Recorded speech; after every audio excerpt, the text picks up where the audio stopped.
Okay, welcome and hello everyone joining in from around the world.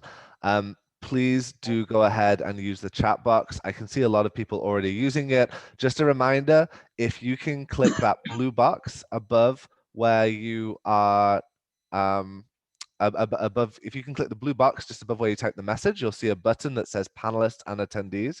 And please make sure that you're sending in your message to panelists and attendees so everyone else can see you. That would be great. And if you already sent your message just to panelists, go ahead and resend it.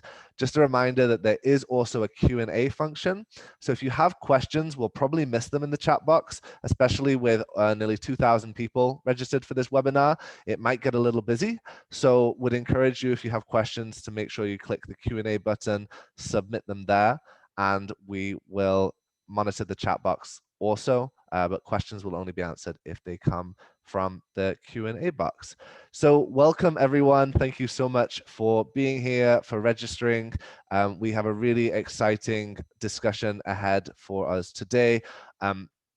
This topic of remote workers has been something that we have been working on for a while at Island Innovation, and we know there's a lot of interest and demand for, and so we're very excited to bring together 5 really interesting speakers from different angles that can talk from their own perspectives. I'll just go to the next slide. So for those of you who don't know what Island Innovation is, my name is James Elsmore. I am the director, and we are a social enterprise with a mission to drive sustainable change across islands and rural areas worldwide. And so our team is actually spread out over 4 continents, and we were working remotely as a many of our team members have never met each other before the pandemic. And obviously, looking at the changes that we have seen during the past year, there's been a lot of opportunities for us to use our expertise as a remote team. And also the fact that a number of our team members have been traveling, including myself, traveling and self-identified as a digital nomad. I started the pandemic in Colombia, where I was living, then went back to the UK for several months, and I'm now currently in Lisbon and have taken full advantage of building and developing this company while being able to work, live, and travel in many countries around the world. We also have our network of ambassadors. We have over 300 ambassadors in islands all over the world who really, I know many of you are here today, really support the work that we're doing and help connect this global network to their local communities. So we're very accustomed to building this kind of network and making sure that we're able to interact with a large number of people across the world. I wanted just to start off to find out who is here, just so I can know a bit more about you. So I've launched the poll, which the first question is where you're joining from today, and the second question is which of these describes you. Note for the second question, you can select multiple options. And I can already see nearly 200 messages in the chat, so I'm not going to read through all of them. Again, just a reminder in the chat, please do introduce yourself if you haven't already. But you need to click that blue box, annoyingly on Zoom, that says to panelists and attendees if you want everyone to see your message. But I see people from San Andres in Colombia, Silver Island, Croatia, in the Congo, Washington, D.C., Costa Rica, Jamaica, Belize, amazing audience. Saint-Pierre and Miquelon, hi, Olivier. Nicola's in Barbados, Ian's in Jersey. I could go through this whole list, but I will make sure I save that for afterwards. And 100 more messages just came in, so I'm definitely not going to be able to keep track of the chat. But thank you all so much for being here. Zanzibar, Slovenia, amazing, such diverse audience. Okay, hopefully you've had time to vote in the poll. I'm going to wrap that up in 5 seconds just to see those results. And I know that unfortunately it is the middle of the night for the Pacific Islands, Asia, Australia, New Zealand, so we don't have many from there, but I saw a lot of registrations from Fiji and other Pacific Islands also. So hopefully those people will be able to watch the watch the webinar and get the benefits of this afterwards. So 40% in Europe, 19% in the US and Canada, and 28% in the Caribbean. That's great to see. And a few others in Africa, Asia, and the US. Okay, great. 41% of you are currently based on an island. I know there's a lot of people from other destinations that are not islands that are tuning in today. 9% hotel and tour operator, 11% destination marketers. 25% of you identify as a remote worker and 8% as a digital nomad, but very interesting to see 20% of you identify as an aspiring digital nomad. So hopefully there'll be something useful for all of you in today's conversation also.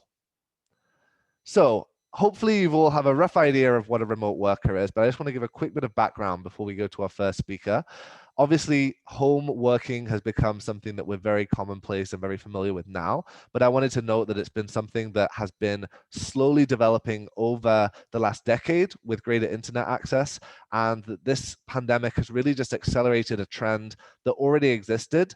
And even once the worst impacts of the pandemic have left us, this is something that is here to stay. So firstly, this idea of remote working, according to the various studies out there, but 83% of people would like the option for flexible working, 22% they want to work from home at least 2 days a week and have that flexibility, and 32% of people have said that they never want to return to their office now they've got used to home working. So it's important to keep those kind of figures in mind as we think about what this long-term impact on the future of work is.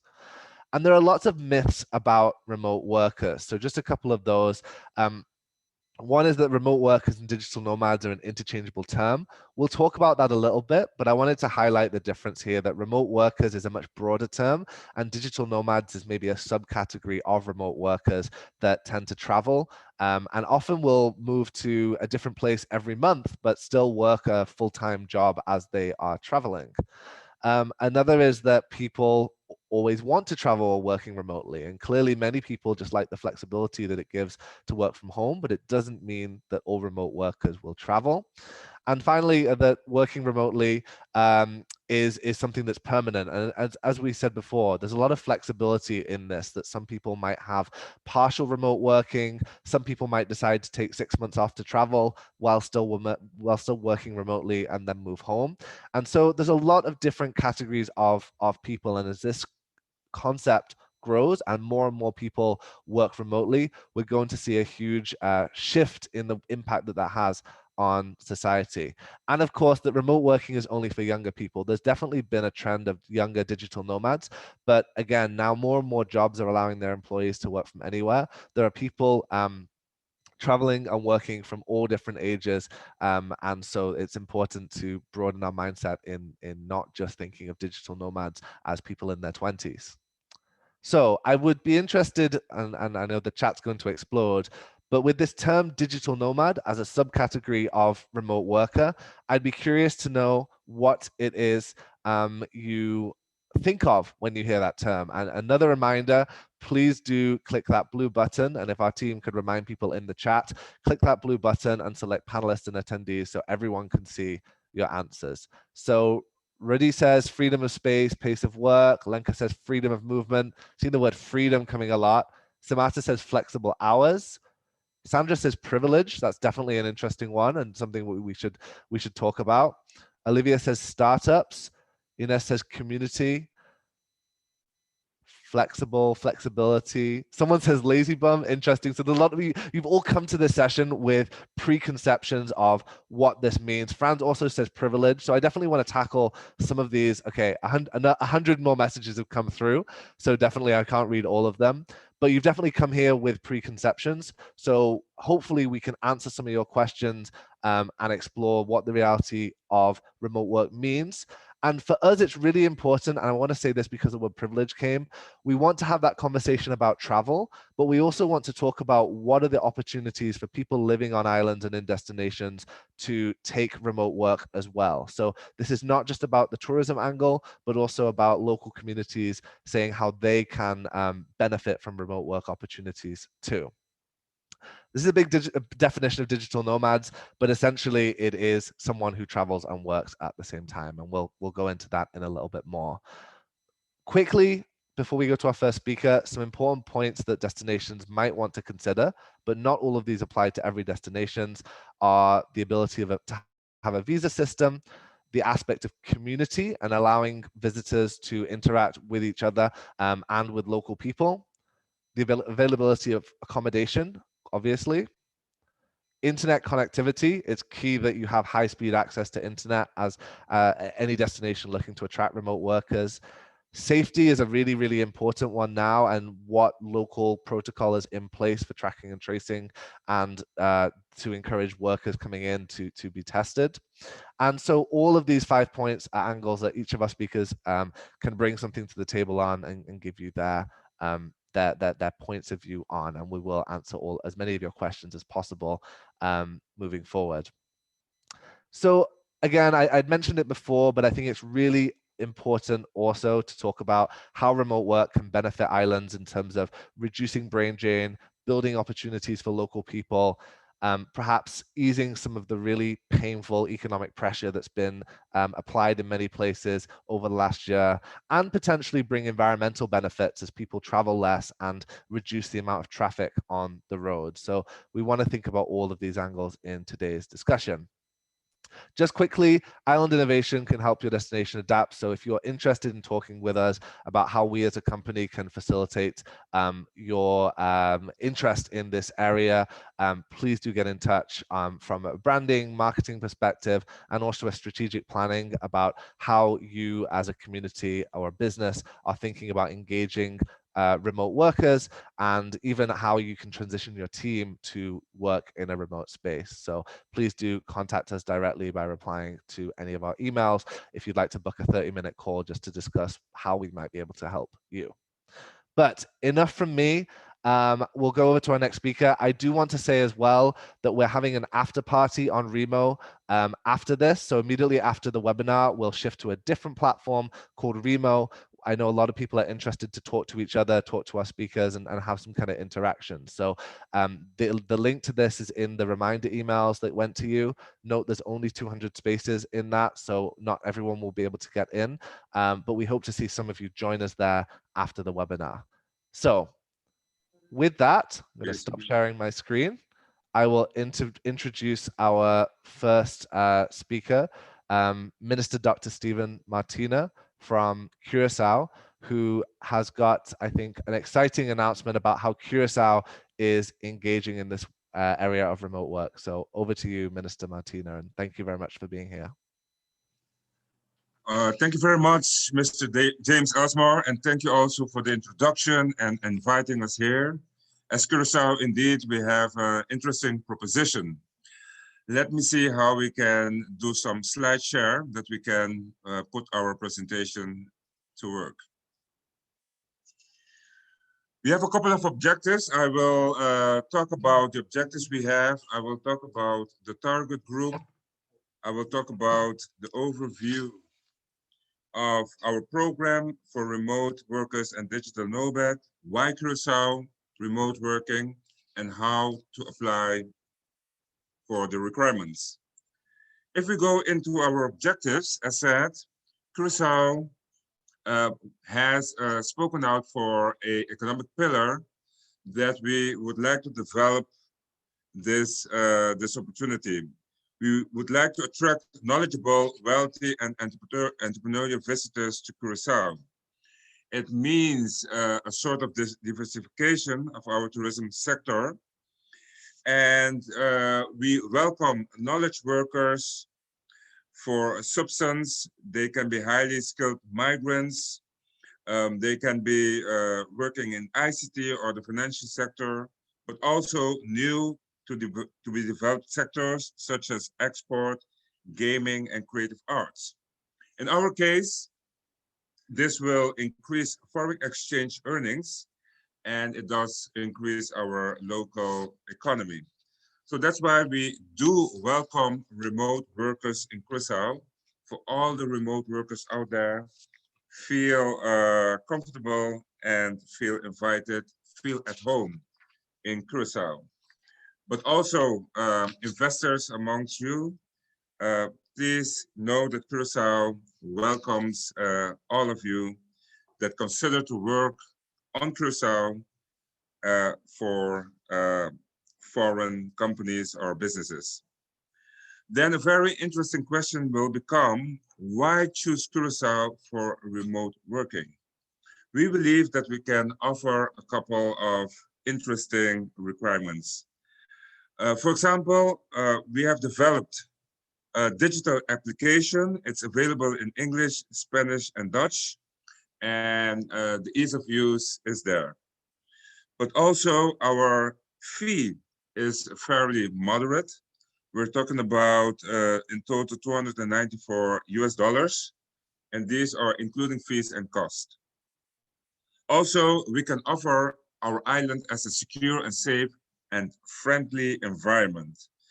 Also for COVID-19, we can say that we are fairly safe.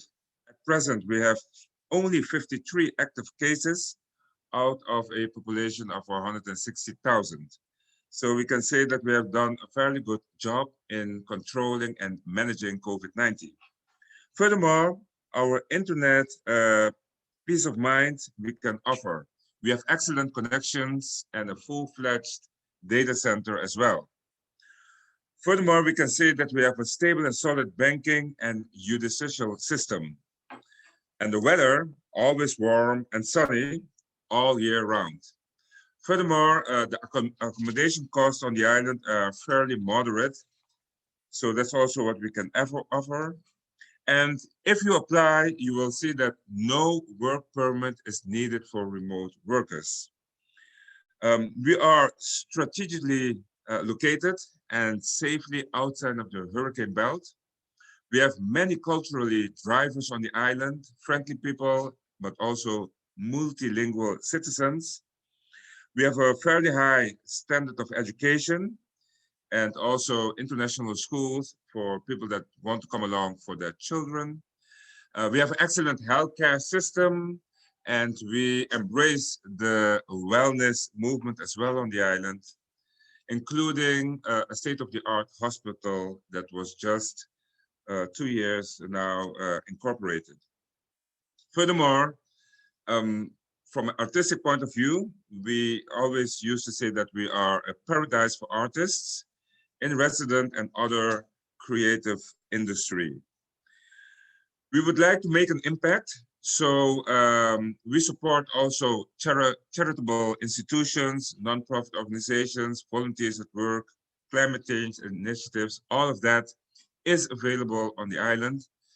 And maybe one of the main interesting things to know is that once you come to the island as a remote worker, we already said no work permit needed, but also no taxation in place for remote workers.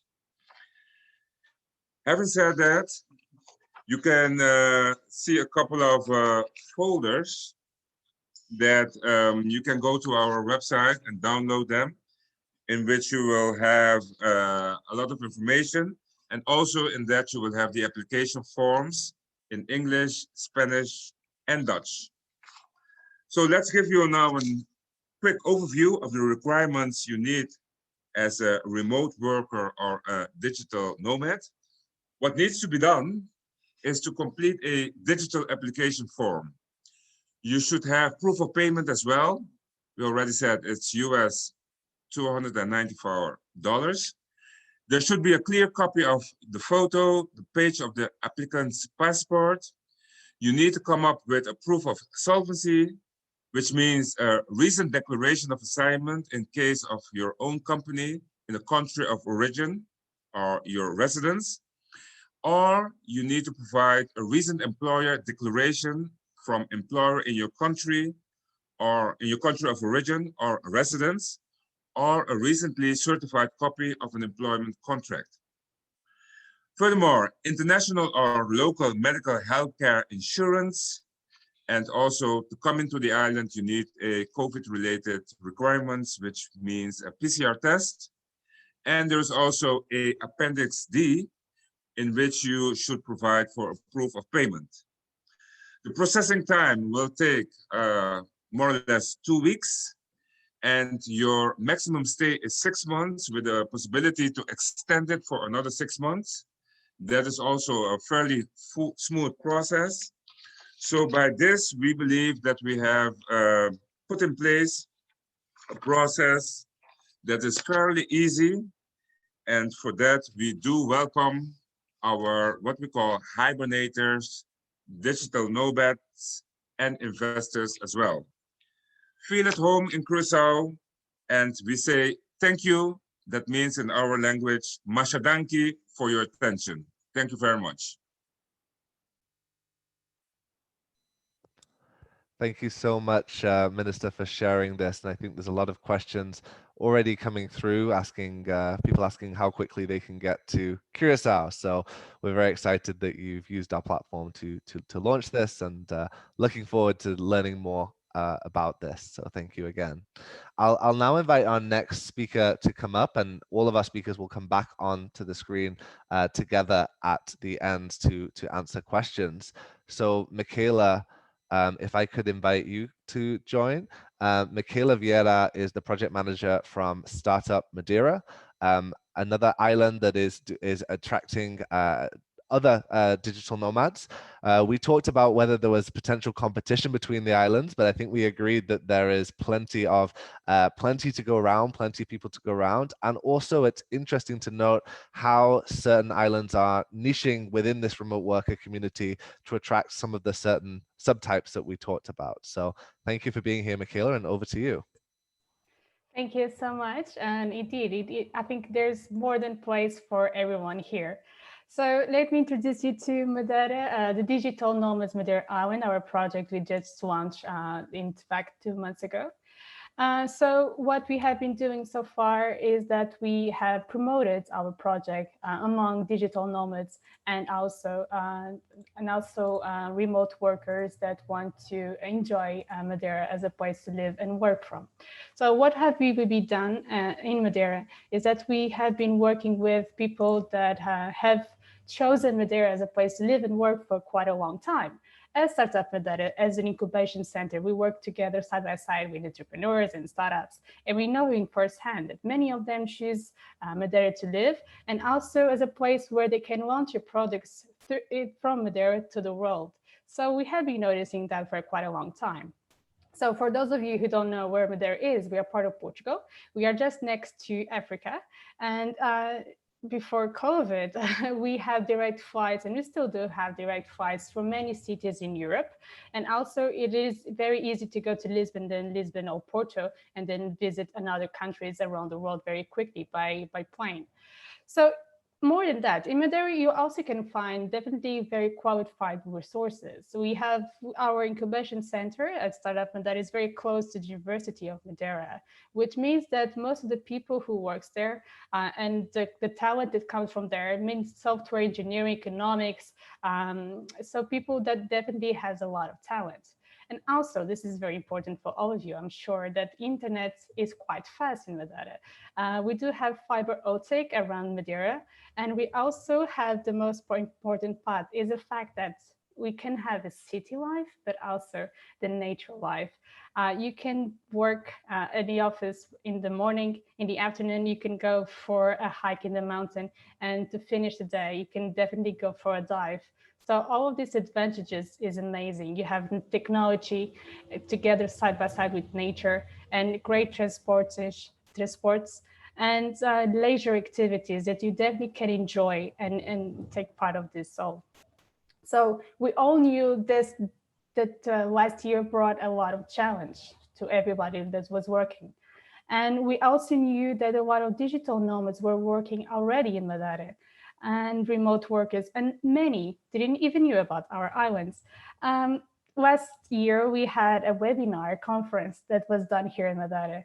And one of the inviters was Gonçalo. He's a digital nomad himself. And he was blown away by our quality of life. And he knew that we had to do something together. When we say we, is we, Startup Madeira, the regional government of Madeira.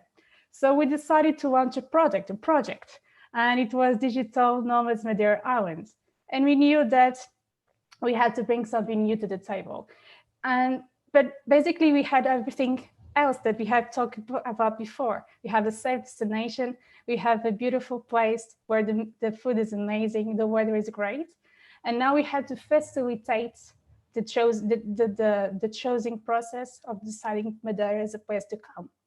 So we came up with this facilitation, a website, a platform where people could register, and we can give them the easy information that they are looking for. So we have decided also to promote a village that we have here in Madeira, which is called Ponta do Sol. And here we can offer these people a lot of advantages to them. So they have access to a working space that they can use freely. They have Wi-Fi around the villa, which is amazing, and they are already using that. They have a local host, and we as an organization, we are always helping them with information that we can give them to them. We give them also a list of accommodation partners, local partners that have been arranging packages for digital nomads, giving them great deals for them, because we know that digital nomads usually stay here for 1 to 3 months, some even more than 6 months. And we also put them in touch with, if we want, with accountants.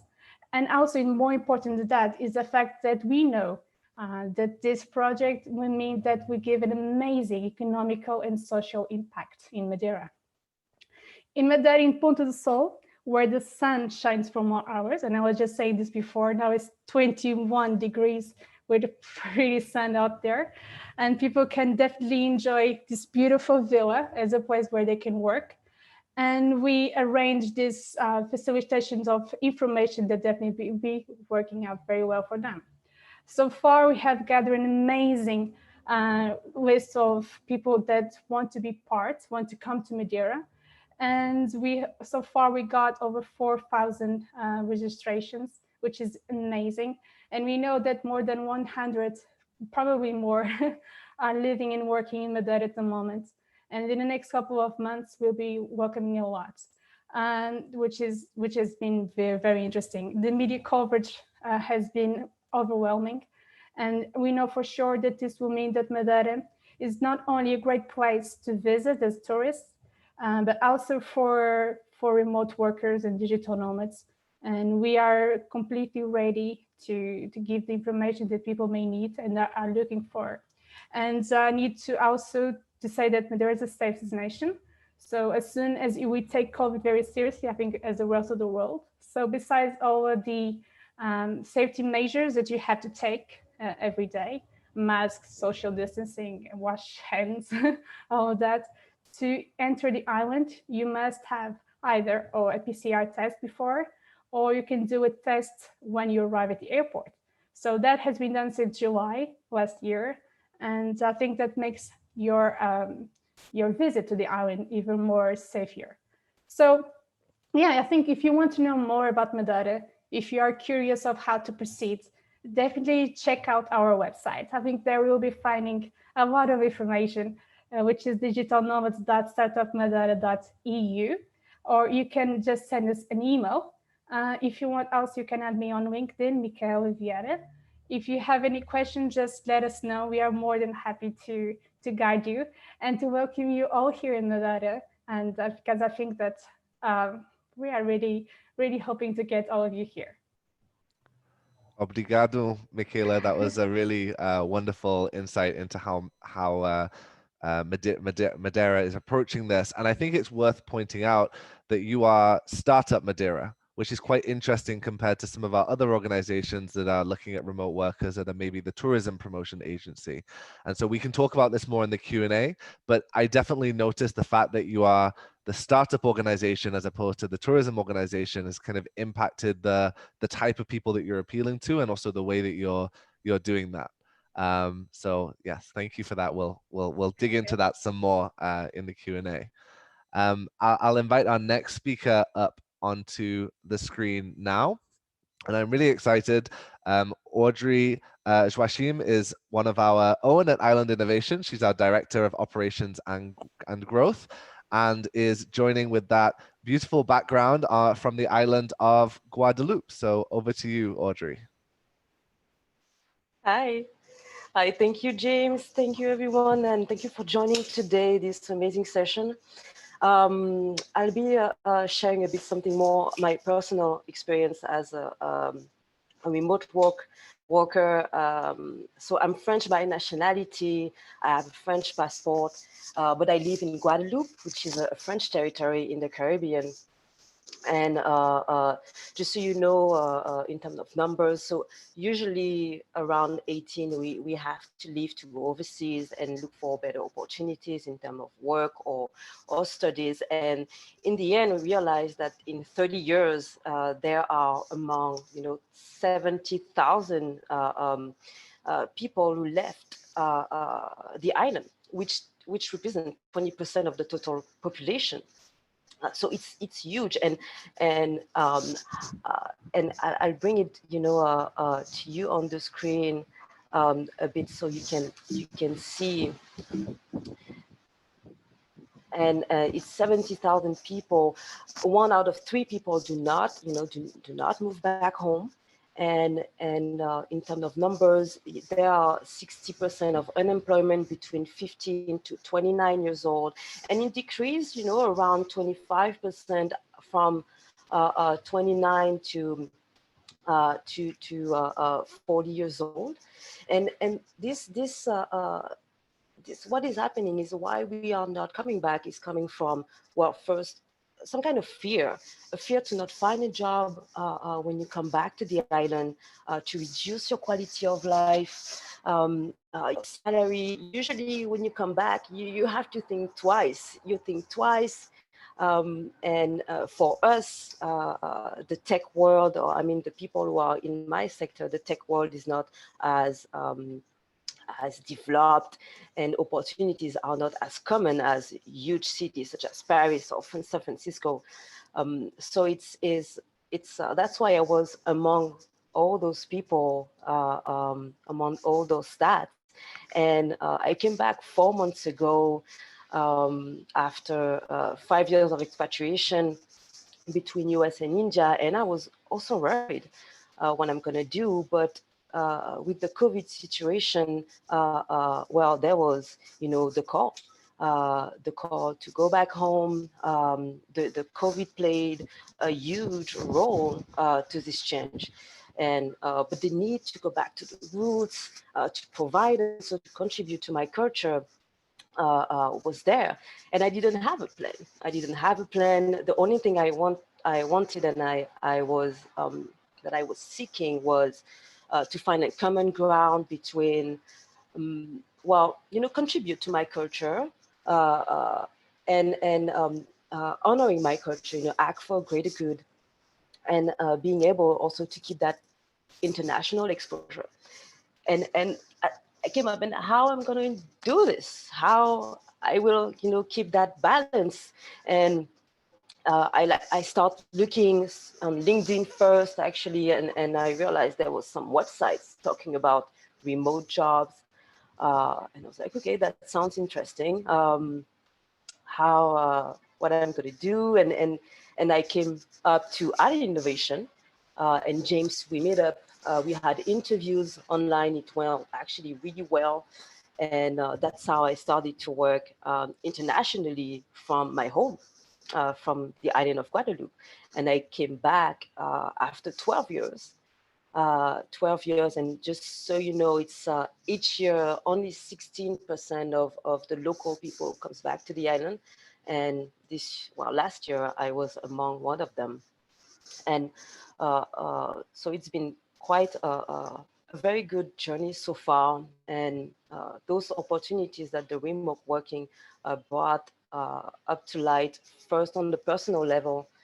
I guess, it's there is no place better than home. Um, Obviously, and I can be with my family. I feel grounded and calm. The creativity increased. On a professional level, I'm definitely lucky to be, for, well, first time probably, in a company and organization that meet my expectations in terms of system value system, environment, and plus I'm being able to keep that international exposure. And the knowledge that I have and I keep on having each day through island innovation is a knowledge that I'm able to share within my own community, within the island. The innovation, the knowledge, everything that I'm learning, I am sharing it within the island. So I guess it's the common good to grow together. And so it's been very important also to me to be able to share that knowledge and bring it back to the island. We have implemented also very good systems as a team to be quite efficient, productive, being able to measure our work and keep a very good communication. And also try to bridge that gap in the personal level, even if we never met each other physically, we try to interact as we can. And I guess that's a huge part also of it, and being very aware of the human interactivity. And economically talking, also the opportunity for me is to be able to reinvest what I'm earning in my island. I'm buying local, I am eating local, and I think it could be seen as a wider importance for the economy to bring more opportunity. I guess the conclusion of this is the remote work is also a solution for the youth of islands to come back, and there are jobs, within the Europe or United States, or I mean everywhere. There are some opportunities for the youth to come back within an island and provide for a growth um, to the island. And yes, so I will be very happy to share, the experience. You can add me on LinkedIn. We'll have everyone. You have to join us at the after party. We'll be very happy to have you guys. So yeah, I look forward to hear your experience as well. Thank you so much, Audrey. I think that's a really useful insight to hear a different angle as opposed to just talking about the tourism opportunities. There are other opportunities here that we need to be thinking of. So thank you for that. And actually, I think that's a really nice segue into our next speaker, who someone said in the chat, why are we only talking about warm tropical climates? So Audrey was showing off her background, but Adrian Begley is the chairman of the Aranmore Island Community Council, and Aranmore is many things, but I don't think warm and tropical is one of them. But it's a very beautiful place with a very wonderful community. And I think, Adrian, you've approached this, I think importantly, nearly 2 years ago, we had a conversation about what you were doing to attract remote workers to Aranmore. You're also talking on about a very different scale in terms of the number of people you're trying to attract than perhaps our previous speakers. And you're looking at it both from this tourism perspective and from the community development perspective. So I'm really excited to kind of hear your reflections on what's gone before you and a little bit more about how Aranmore is strategizing on this. So over to you. Thanks very much, James. And hello to everybody attending here today. It's great to see so many people interested both in islands and remote work. As James said, yeah, there's a very interesting sort of connection maybe to the story that Audrey had there and what we have on Aranmore. For those who don't know, Aranmore is an island off the northwest coast of Ireland. And yes, the sun is shining today, but it's very cold. So our population would be around about 500 people. And just like any island, I suppose, we've sort of faced the same issues as many have, and rural areas around depopulation. And a lot of that's to do with people leaving in search of work. I think many islanders leave their home unwillingly. I don't think they leave because they want to, they leave because they have to. So after the last census we had in 2016, we realized that not only did we have the depopulation issue going on, we also had an aging demographic. And that's not sustainable for the future. We needed young families, we needed people to be here and populating the schools, and of course the knock-on that comes with that with regards to creating other employment. So we reached out to our diaspora, to many people who would be interested in wanting to live in Aranmore, move home to Aranmore, but weren't able to do so because of employment problems.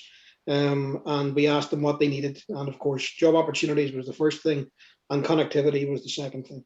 And in speaking to them, it seemed that there was quite a number of people who were interested in making the move if we could solve those two issues. So the Island Council decided in 2016, 2017 to tackle this issue, and we launched a campaign called Coming Home. And from that, then we decided that a digital hub and good connectivity in Aranmore would be the solution to this problem, and getting people to relocate and bring their work with them. So we were able to source funding from the Department of Community and Rural Development in Ireland, and that allowed us to open a digital hub. The digital hub itself, as I say, we're an island, so we didn't have the connectivity that you would probably expect to have in an office block somewhere in, say, London or Dublin in Ireland or New York or wherever. So we had the connectivity issue to get over, and we struck up a partnership with a broadband provider in Ireland called 3 Ireland, and they were able to assist us with a digital solution to open the digital hub. And the shared workspace it was Ireland's first offshore digital hub, basically. And it did get an awful lot of global attention, I have to say. I think in some part because people were so much interested in this relocation to a beautiful place, but yet been able to take their work with them and have a career and that ideal work-life balance. The thing is that, we are now in a completely different place, I suppose, with COVID. COVID has now moved us to a place where remote working seems to be the norm now, while maybe before it was just a discussion. We have got great people who are driving this forward in Ireland. I mean, we've been lucky to work with an organisation called Grow Remote, who are promoting and advocating remote work in Ireland and the benefits that it can bring to rural communities. And our own selves, I guess, reaching out to our diaspora, it's changed the ground for a lot of people in the way they can think about their future. Instead of having to retire home to an island, and they can come home now and they can bring young people with them. But there's a knock-on effect in that as well. Our digital hub on the island, we've got the speeds that you would get in any city, but we also got the benefits as well of connectivity in the space where you can stay upstairs if you want, you can eat next doors if you want. And digital nomads are loving this as well, and the fact that they can come. And of course, that is inward investment into the community as well, because it feeds into the tourist industry, and that in itself has great knock-on effects because it opens new business opportunities that might not have once existed.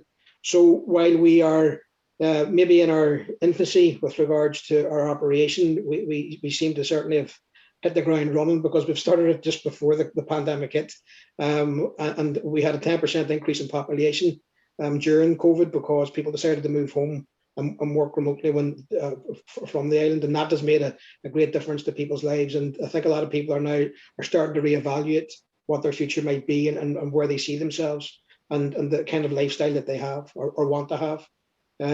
So I think the future is looking bright for rural communities such as Aranmore, and we've also always been a believer that if you can do it on Aranmore, you can do it anywhere. So I think there's an onus maybe on governments now to start looking towards working towards having benefits put in place for remote workers, visas for remote workers, and not only that there, but the importance needs to be drummed home and taken on board by our governments, that they realise that it's very important to have the infrastructure in place. So digital hubs are very important. We've got a whole string of them down the west coast of Ireland now, where you could come on the Wild Atlantic Way and drive right through Ireland and work from hub to hub if you wished, or you can locate in one place and stay there. The thing is that if you've got the infrastructure in place, then these things can be built. So digital fibre, broadband networks are kind of important, I think, now moving forward. And I think governments are starting to see this, and this type of investment in rural communities is really the way forward. So I think if you look us up, if you look up modam.work, you'll find our digital hub, and you'll see where we're located in Ireland. And once this pandemic has passed, and it will pass, we look forward to seeing you all coming for a visit, all you remote workers.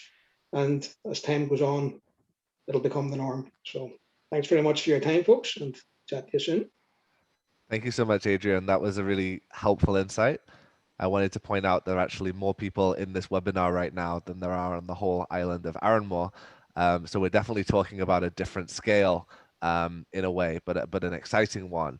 And I think something that will hopefully really preserve and add to the community. And I would really encourage you, if you haven't, to search for Aranmore online and watch some of the videos that were produced with 3, just to give you an insight into the impact of that connectivity.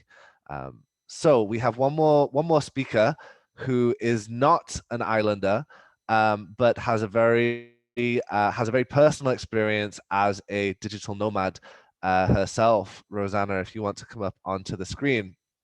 And there's been a lot of discussion in circles about digital nomads on the angle of permits and visas, things like connectivity, and of course those may be relevant ones, but something that often gets neglected is the idea of community. People want to go to a new place, but how do they don't want to go and sit on their own in their apartment. They want to meet other people, or even more importantly, interact with locals. And so Rosanna has spearheaded that in Lisbon while traveling to Asia and South America and all over the world, and still coming back to Lisbon. So over to you, Rosanna. Please tell us how you approach things. Thank you, James, for that great introduction. And so far, great job, James, and all the other speakers. It's been really interesting to learn more about your initiatives and ideas. As James said, I'm a digital nomad myself, a bit static right now. So I've been in Lisbon for the past 7 months, more or less, 8 months. Due to COVID, of course. I started my digital nomad journey over 5 years ago, so in May it will be 6 years. I'm born in the Netherlands, half Portuguese, so there's definitely a connection with Lisbon. And the reason why I'm here today is to tell you about my perspective as a digital nomad and what I think is important for some countries, islands, towns, cities to focus on in case they're interested in attracting digital nomads. So I've been invited because the Lisbon digital nomad community is a very big community. It is, we now have over 9,000 members, 9,500 members in our meetup group, that's meetup.com. And this is a community that physically gets together. And of course, there's also an online aspect of it where people gather on Facebook and other platforms.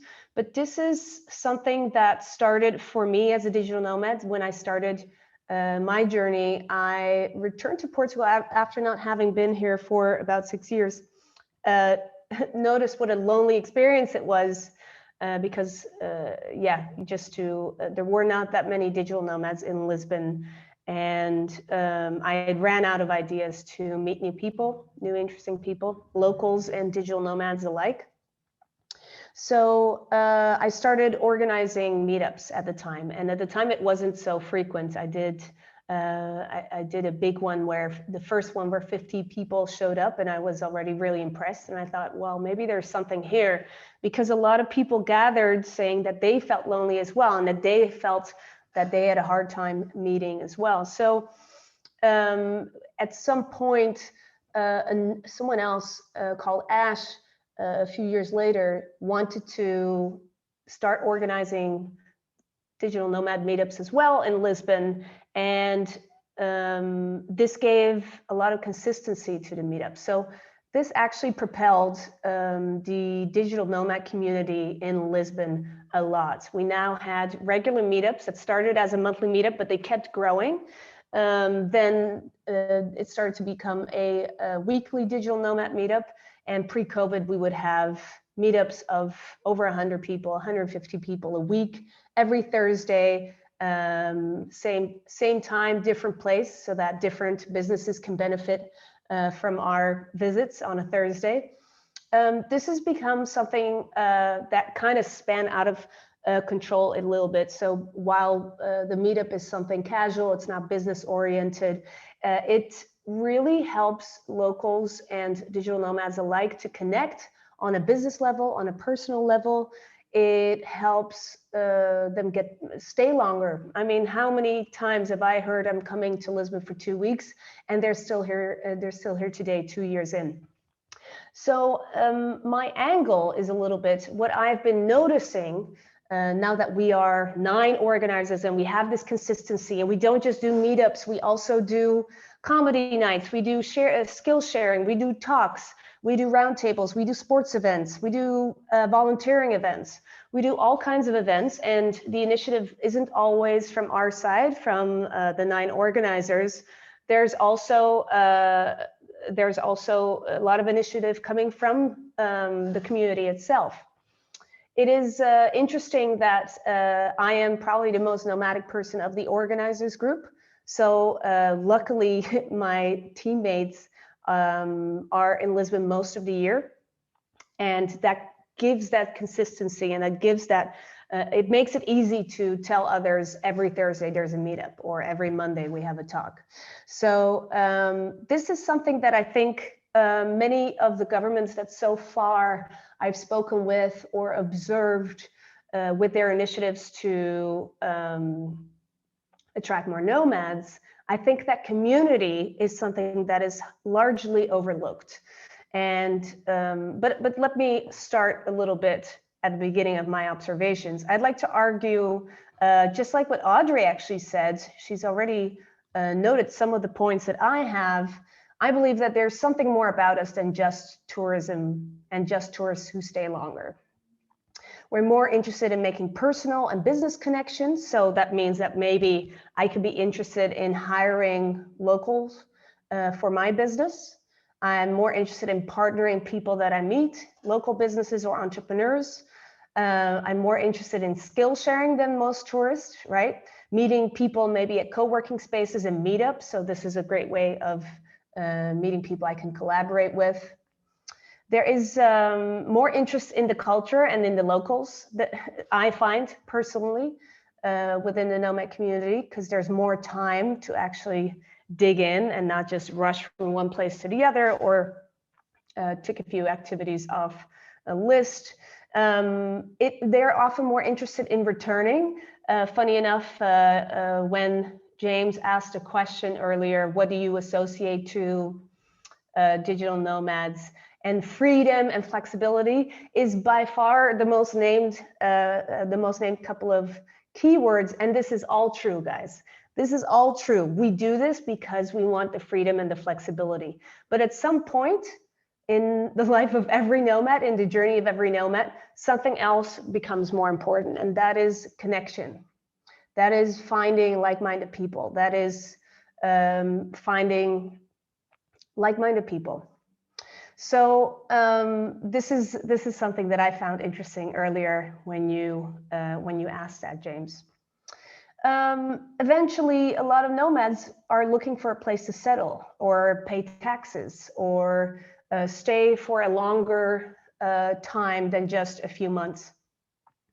And this is something that I see over and over again in Lisbon. What started 5 years ago with a few meetups, through word of mouth, and in the meantime, a lot of people have written about us, started attracting hundreds and hundreds, maybe over, I would argue that there's probably over 1,000 nomads that come here every year for a longer time, or even decided to settle here.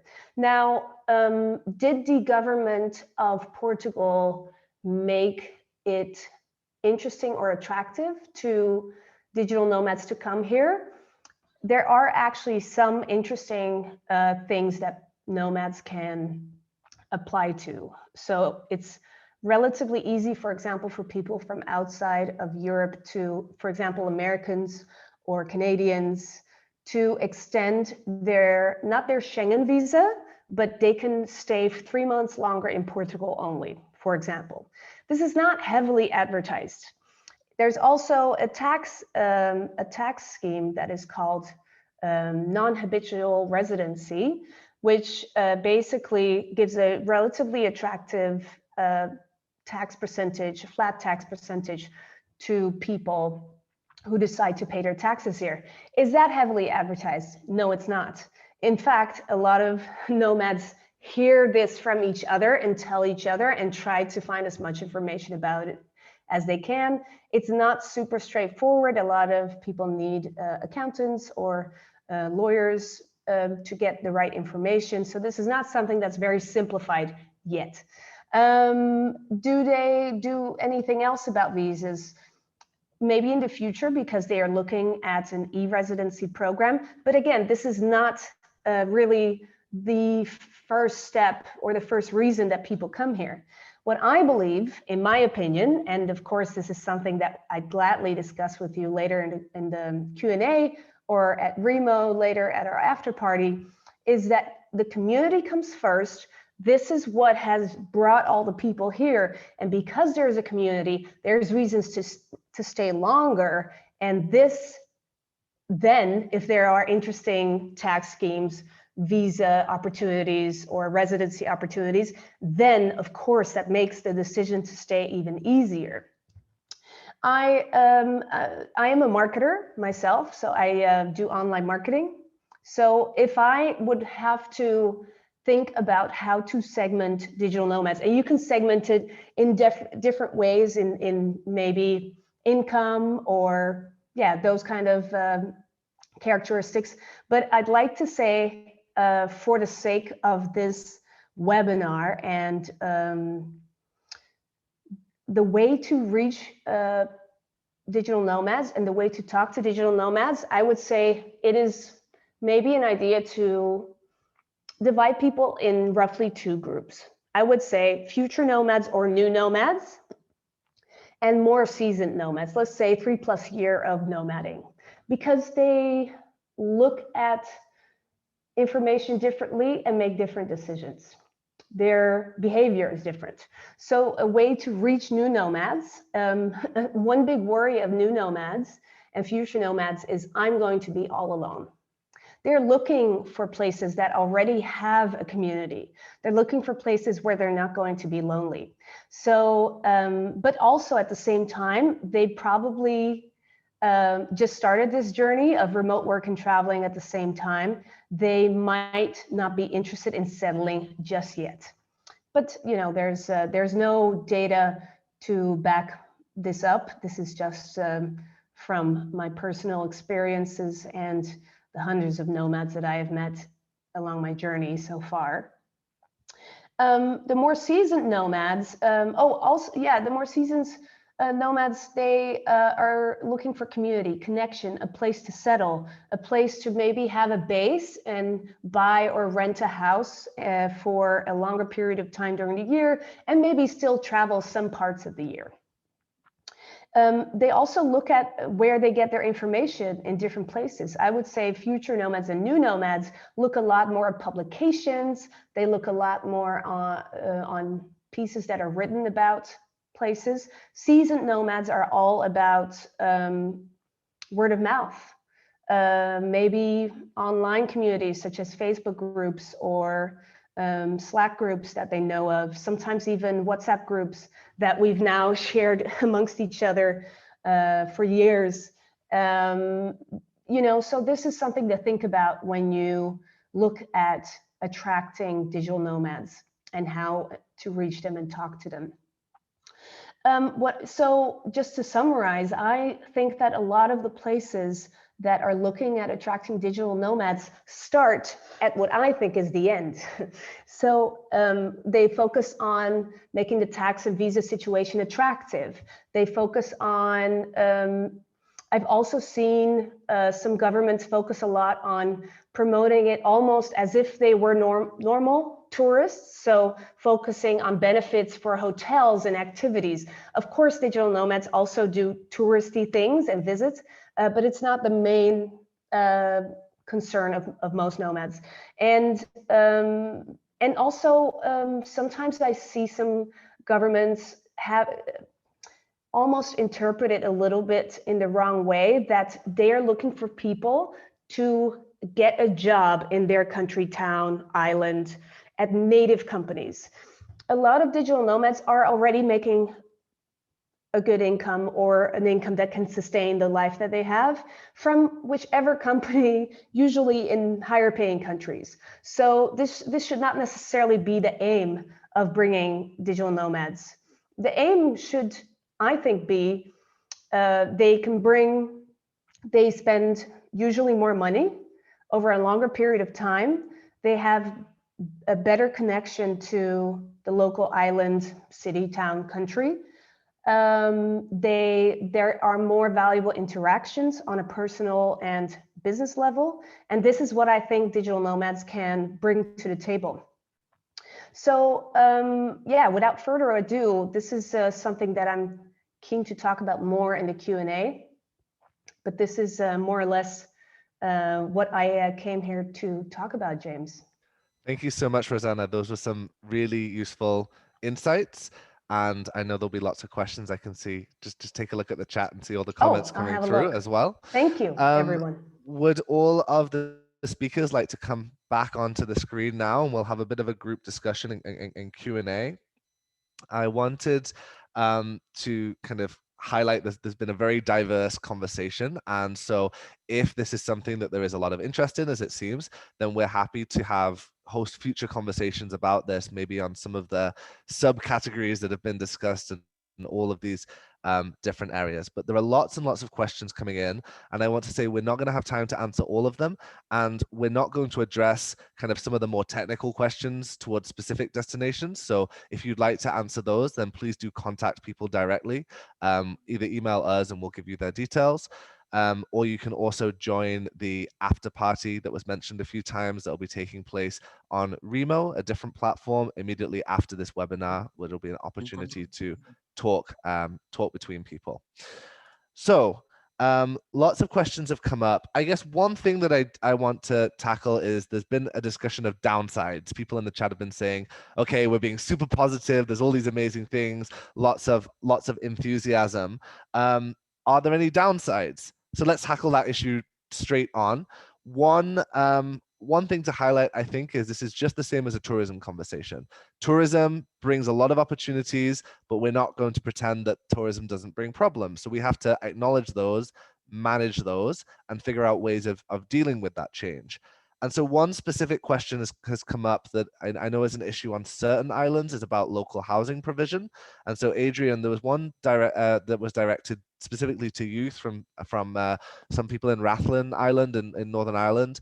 And they said, how has Aranmore been dealing with the housing issue, particularly as you have a limited housing stock, and what plans do you have in place on housing? Well, that's actually a good question, and I'm not surprised it's been raised by anybody. But the thing is that, you know, in the course of this project, you know, we've obviously, you know, made a lot of connections with different islands around the world, from Beaver Island, who I know there's some people on today in America, from Newfoundland and Fogo Island, places like that. Every person that we spoke to, the same issue arises, and it's housing. Now, obviously, as I mentioned, we went global with the story purely by chance, and we had literally thousands on thousands of emails of people wanting to move in a lot of rural areas with housing. So currently, one of the things we're working on at the moment is a housing audit on the island to see what's available with regards to houses that might be made available to rent. An awful lot of problems that seem to be arising in touristy destinations and places where people would tend to go away on holiday, even if it's somewhere rural where they want to get away from it. Whether there is housing stock available, people tend to be making these available for the likes of Airbnb. When you make houses like that available for Airbnb, which is great for places like, you know, that might be wanting to take in tourists just generally, or even digital nomads, an issue starts to arise with regards to housing availability for people who want to stay long term. So long-term rent becomes an issue. Houses going onto the actual market then becomes an issue as well. So as with regards to the question that was asked there, what we are working on now is to say it's a housing audit. And we do know that there are many houses on the island which are in a good condition, which could be made available to people who want to stay long term or rent out, but it's trying to get the people who own those properties to work towards thinking that that's a possible route that they can go down that will benefit them long term. So this is something that we're working on, and I would encourage any other islanders, or island organisations to consider this as a way forward. Because, as I say, if you're moving towards tourism, there's swings and roundabouts, there's ups and downs. You need to be mindful of the fact that if you're catering to one market, you might exclude another market. So from our point of view, sustainability has been an important thing, and trying to keep people here. And in doing that, you need a housing stock. So I would be encouraging people to try and strike a balance. If houses are available, yes, make them available for rent, but consider long term, and not just that short, sharp sort of availability of an Airbnb for a week or two. Yeah, definitely. Thank you, Adrian. I actually just saw a comment in the chat saying thanks for the broad and balanced conversation. We definitely want to cover all aspects of this, and the goal is for a sustainable economy, community, and environment. So it's important to bring in all aspects of this conversation. One thing that's come up a lot, I know particularly we have about a third of people here are from the Caribbean, and in the Caribbean, one of the big approaches has been around visas and kind of the tax system. And Michaela, I wanted to ask you, because Madeira, for those that don't know, is an autonomous region of Portugal. So you've not been able to launch a specific immigration program, for example, like some islands might have. And Rosanna talked a little bit about community, and I know that's a big part for you. So not having the ability to change to change the tax law completely. I know there are some differences with tax in Madeira. Well, not having the ability to change immigration. What has the approach been to, I guess, differentiate Madeira from other destinations? Yes, completely. And by the way, thank you for all the talks today. It was amazing. And definitely that, like Rosanna said, I think one of the most important things that we bring to the table is the impact of the community itself. So people actually were saying it's something that we have been noticing a lot, is that usually people, digital nomad remote workers, they go to a place, usually they don't know anyone. Here, at least they get to know already 800 people that are using the same community. They can gather in one place, get around, get people together. And one of the things that I said before, and I think that's the most important talking about the tax here, is whenever a digital nomad remote worker, an entrepreneur that comes to Madeira, they have a specific question about tax. Besides going to Google, nothing against Google, I'm a big, huge fan of Google, but they can come up to us and we are their Google. So we have already a list of partners. We don't take any commission. That's not our ideal thing. We want just only to facilitate them to get in touch with at least the one they are looking for, the one that gives them the answers they are looking for. So we have a few advantages of tax regime. We have one that takes over 10 years, for instance. There is also the D7 visa for people that are outside from the European Union. So that allows them to stay in Madeira or Portugal more time. So if a digital nomad wishes to learn more about that, we have access to lawyers that know exactly the procedure of it. So we put them in touch with the lawyer if he wishes to. So we are just trying to facilitate all of the things that they need. Definitely. Thank you. Thank you for that answer. I'm part of the Slack group that you all have created for people looking to come to the island, and I can see simple things like an online group can be a really good way of helping people to connect. Definitely. Okay, so Minister Martina, I would like to know a little bit more about the new program in Curacao. You gave us an overview of the opportunities there, and you talked a little bit about kind of the changes that are being made. But this question about immigration and taxes and insurance often comes up, and I'm sure that was part of the conversation in Curacao. I don't know what limitations you have in Curacao being part of the Kingdom of the Netherlands to bring in, for example, different immigration laws. So it'd be good to hear a little bit about that. But specifically on this insurance issue, how can you make sure that visitors are covering their own costs and that doesn't get picked up by the government? All right, thank you for those questions. Yes, indeed, we are part of the Kingdom of the Netherlands, and that's why the immigration rules and laws as they are applicable in the Netherlands also count for us.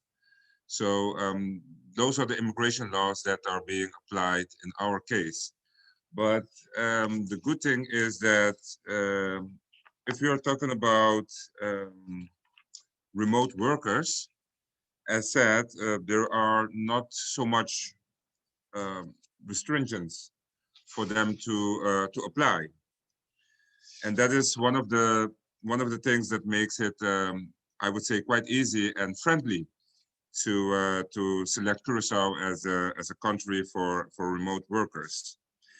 And in terms of the stay, that was also a question. I said you can apply, and the stay is then for 6 months with the possibility to extend it another 6 months.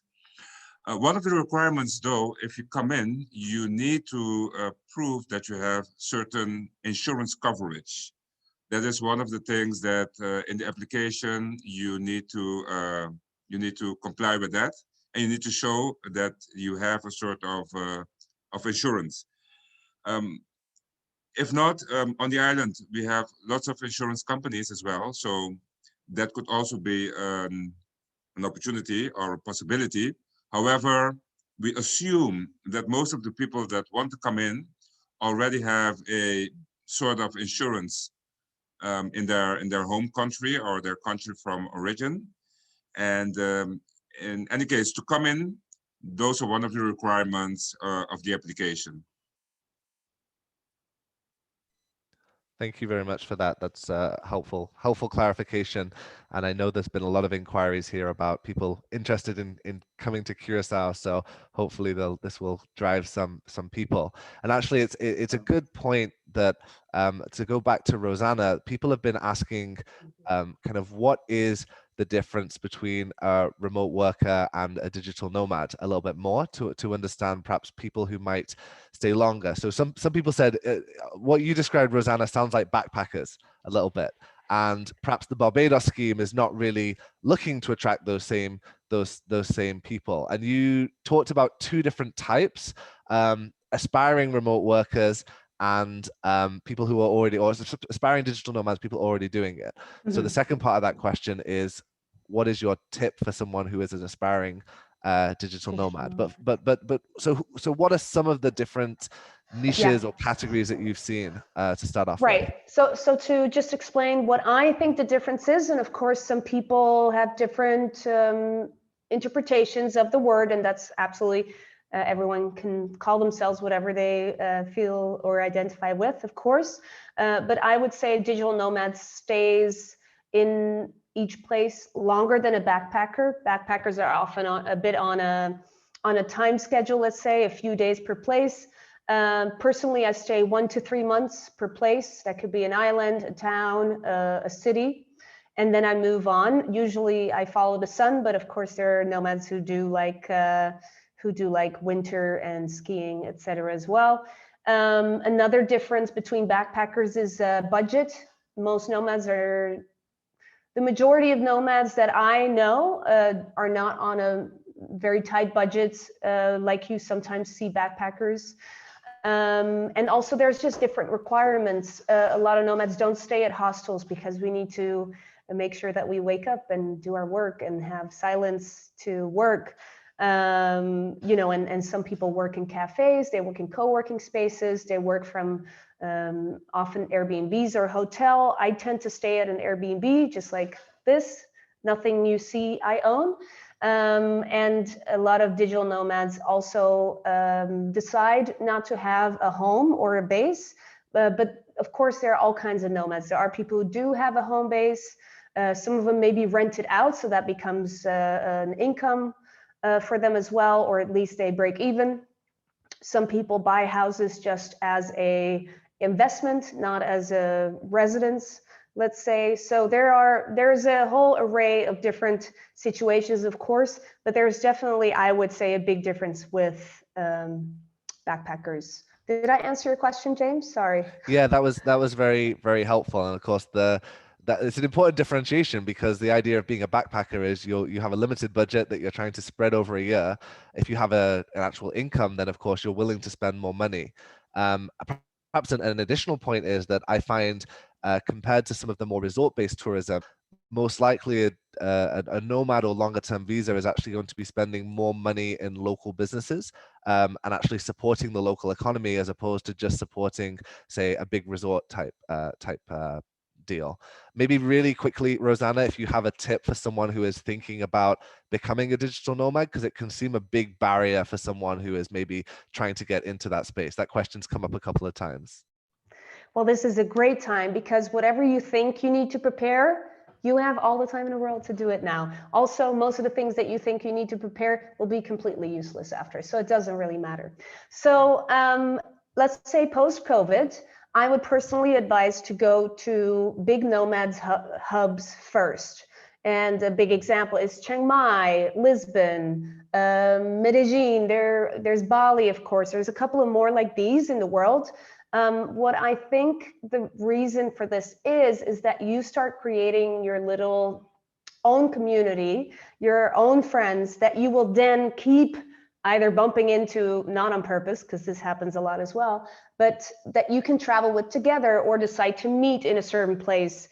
Of course, these hubs are more popular in certain seasons than others, so do pay attention to that. But I would say that if I would do this all over again, I would start with a big hub to make my little own community to then hang out with in different places in the world. Thanks, Rosanna. I appreciate that. And I want to ask, well, I'm going to come on to the topic of COVID, and how destinations are kind of dealing with that in a second. But Audrey, you're coming at this from a different perspective than Rosanna in terms of returning to Guadeloupe and settling there. So what were the kind of big motivators for that, I guess, for you? And are you seeing this happening more often? Are you seeing other people trying to return to Guadeloupe? And are the jobs available for people looking to do that? Yes, well, everyone, I mean, there's a huge part of us that would love to come back, and they do actually. And mainly if you don't come back, I guess it's because of the job opportunity, mainly, and the quality of life. So, but there is always this call. It happens usually, from what I've seen, around 10 years. So you leave at 18, and then there is this 10 years gap where you have experienced, life, countries, traveling, and then, but you'd like to settle. But it's how you need to buy or to rent or to invest, and the thing is, everything, the prices are high here, so the quality of life is also high. So definitely the big challenge is how do you find a job and align with your career growth.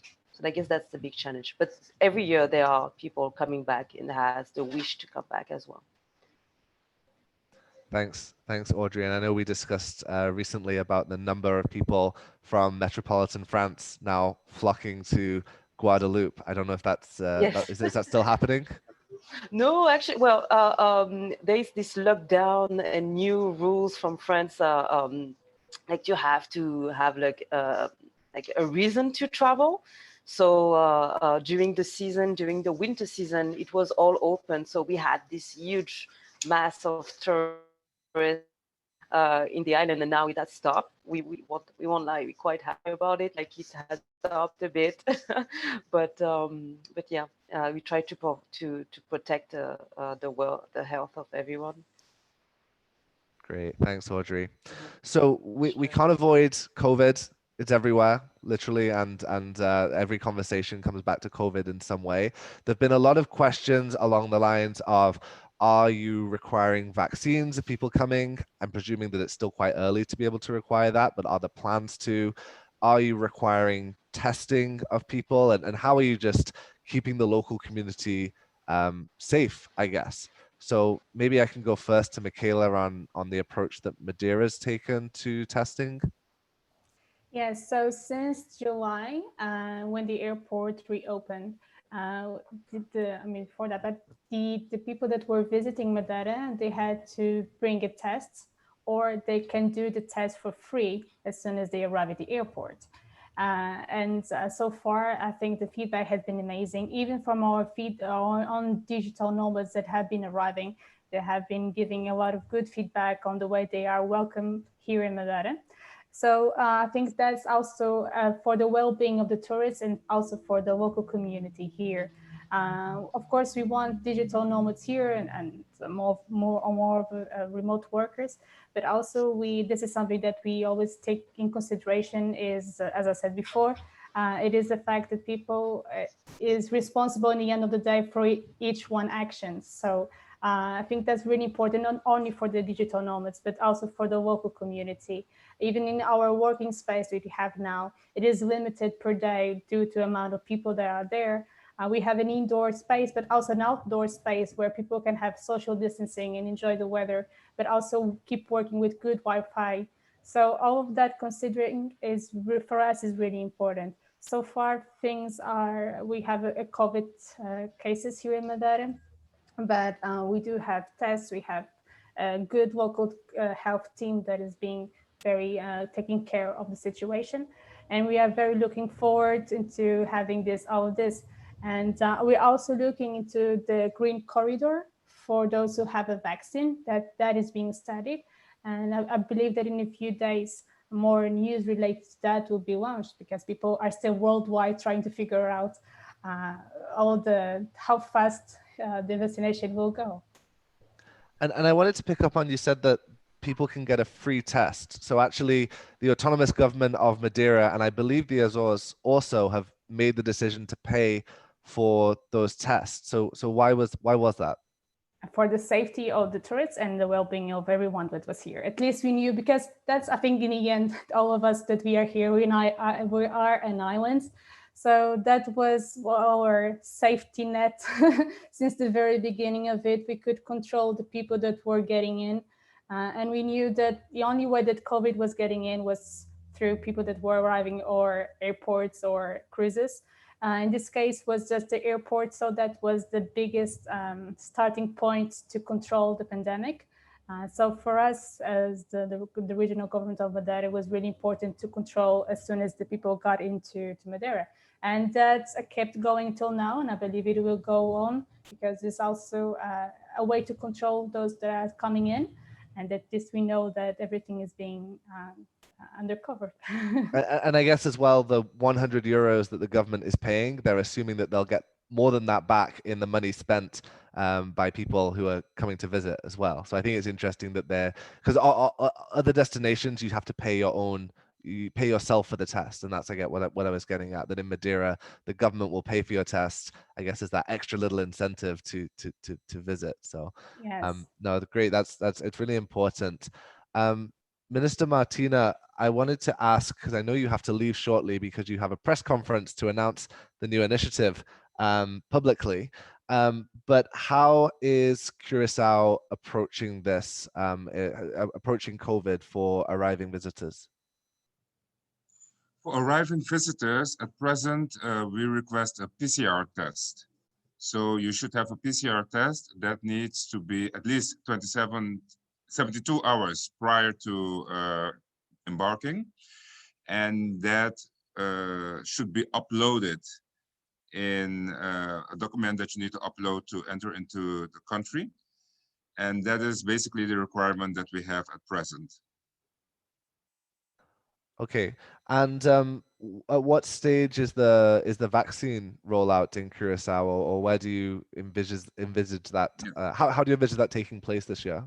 Yes, we are pretty much advanced, I can say, in the sense that the vaccine is here, the program has been conveyed, information sessions have been held, and actually next week we will start with the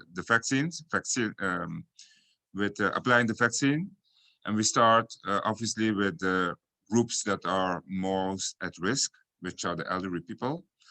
And since we are not so big a country, we believe that by mid this year, the whole program has been rolled out. So we are, I could say, pretty much advanced, if you will, with our vaccine program. That's great to hear. Adrian, it's a little bit different in Aranmore in terms of controlling the border to the island and people coming in. And I presume that there's limited healthcare available on the island in case of an emergency. So just tell us what it's like on a small island with 500 people in terms of healthcare and COVID. Well, really, at the end of the day, we're sort of at the mercy of what the national government does with regards to COVID and any sort of measures they've put in place to protect the nation as a whole. But at this present moment, we were quite badly hit with COVID over the Christmas period. And due to that, there's been quite a number of travel restrictions. We're actually at level 5. This is the most severe lockdown that we have here. At the present moment, there's a 5-kilometre limit on everybody's travel within the country, unless you are working or an essential worker, as it were. Everyone else has to work from home at the moment. Coming into the country, you have to have a PCR test taken 3 days before travel. You then have to isolate for 14 days when you arrive. So all of that has been put in place to try and limits people. I think the biggest worry at the present moment is the new variants coming from different parts of the world. But on the island, we are lucky, I guess, in some regard that we have a medevac system in place on the island if such an emergency takes place. We have a helicopter pad on the island, and the Irish Air Corps. Well, they would then do a medevac in the event of an emergency. We also have a lifeboat service who would take people to the mainland in the event of emergency. But with regards to medical cover, we're actually quite blessed in that we have a very good health centre on the island with 3 doctors in it and a community nurse. So, I mean, per head of population, we're very well catered for with regards to the medical cover that we have. So we're kind of hoping that when the vaccine rollout intensifies in Ireland and it gets to the point of places like the islands and stuff being covered, that our biggest concern at the moment is having to take the elderly off the island to sort of fit around the logistics of getting people vaccinated. So that's our biggest problem at the moment, and we're kind of hoping that when the time comes, that the vaccinations will be done on the island as opposed to people having to leave the island for the vaccination. But at this present moment in time, we're well covered with medical cover on the island, and we're kind of hoping that the restrictions that are in place will keep things at bay and keep everybody safe. All right, thank you so much. That's good to hear, and I guess important when you have that large elderly population on the island. Okay, well, we're at time now. I know that there's over 100 questions being submitted and more in the chat. So we definitely don't have time to answer all of them. As we noted before, we are moving to Remo now, which if you haven't used before, would really encourage you to join. Just a quick note on that. We encourage you to join from a laptop as opposed to a phone or an iPad, and use the Chrome browser if possible to make that a better experience. And there are only 200 places in Remo. So I can see there's still 500 people in this call. So if you are joining, would try to do so quickly. Just to wrap up, I'm going to ask each of our speakers to just kind of give their final thoughts. We'll keep it brief to 30 seconds, and we'll go in the same order as we spoke at the start. So Minister Martina, if you have any final words or final thoughts you'd like to share, that would be great. Well, thank you very much again for participating in this session. We enjoyed a lot. And as you know, in Curacao, we have our at home in Curacao, convenient working and living. I would say, please visit our website. We have created a program that's really easy, convenient, and Curacao is a very nice place to stay. We call it a hidden gem. So get to know Curacao, and please consider us in your next selection as someone that likes to live abroad and work abroad. Curacao is your place. Feel at home at Curacao. Thanks very much. Thank you, Minister, and I definitely am excited to go back to Curacao when I can. Michaela? Yes, I think I will go back when we started this conversation, is that we definitely, I think digital nomads can definitely have many places around the world, and we are not competing against each other. I think we're adding value in this case altogether as an island, and kudos for that and kudos for your work regarding that. No, I believe that Madeira definitely is becoming an official destination for digital nomads, and we couldn't be prouder of how everything is going on. We know that COVID is definitely a big challenge, and but also we believe that we have to look forward in what we can do and bring a safe destination. And we are looking forward to welcome the digital nomads here. And if you need anything, we're here for you. Thanks, Michaela. Audrey? Yes, well, I'll just share a lot of love for today. It was great to be amongst, all those islands. It's always nice to see how we can be all linked together. So I'll just encourage everyone to just follow Island Innovation, what we try to achieve, and this great picture of making this world and islands more sustainable. And please, everyone, follow us, support us, be ambassadors, so we can all share that type of energy as we shared today. So yeah. Thank you, Audrey. Adrian? Yeah, well, thanks very much, James, for hosting a fantastic event. Brilliant job, well done. And thanks to all the panelists and everybody that's attended. Yeah, it's remote work's the future. I think that's just what we have to look towards. Keep battling for it, keep fighting for it. When this awful pandemic has passed by, and it will pass by, please come visit us. We'll look forward to seeing you all at some point. Doesn't matter what time of the year it is, just if it's winter time, bring a big coat. And yeah, continue to enjoy the work-life balance of remote working. Look up modam.work, look up Grow Remote, and find out what we're doing, and hopefully we'll see you sometime in the future. Thanks, Adrian. And we'll give our final word to Rosanna. Thank you so much for organizing this, James, and for having me. Great insights from the panel, but also from the comments. I'll be attending the remote party, and I'm here to talk how to move forward, how to create a community, how to create a nomad hub of your island or city, town, country. So I'm keen to talk about that, and I saw there are some big community leaders in the chat as well. So a nod to Gonzalo and Nacho, who have been doing a lot of the hard work in the last few years. And Michaela, I maybe see you next week, because I'm planning to go to Madeira and escape. Today was actually a good day, but escape the gray days. Amazing. Great discussion, everyone. Please let us know how you found this. Attendees will hope to do more of these in the future if it's of interest.